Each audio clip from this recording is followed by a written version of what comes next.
In today's video, I am going to teach you how to build travel forms in Jotform using Claude AI.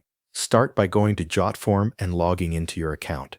Once you are inside your dashboard, open Claude AI in your browser as well, so you can use both tools side by side. Before creating the form, take a moment to define your goal clearly. Decide what kind of travel information you want to collect. This may include trip details, traveler information, preferences, booking needs, or special requests.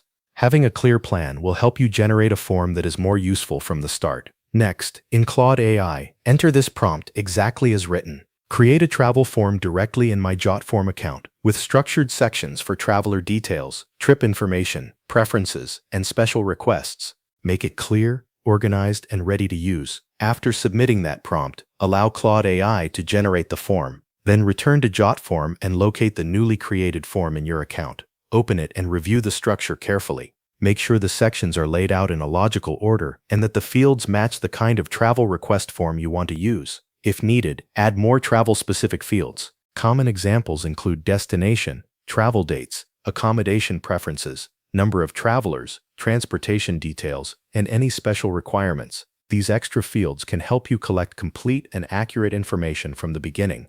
Once all the fields are in place, arrange the form so it flows naturally. Start with traveler information, then move into trip details, followed by preferences, and finish with special requests. A clean structure makes the form easier to complete and easier to review later. After that, customize the form by editing field labels, section headings, and any instructions that users may need. You can also mark important questions as required so that essential details are never missed. Keep the wording simple and direct so the form is easy to understand. Then go into the form settings and adjust anything needed for your workflow. You may want to enable email notifications, connect integrations, or set up tools that help you manage travel requests or bookings more efficiently. Before sharing the form, preview it and test the full submission process. Check that every section works properly and that the user experience feels smooth from beginning to end. Once everything looks right, publish the form and share it by copying the link or embedding it on your website. Thanks for watching. That covers everything you need to know.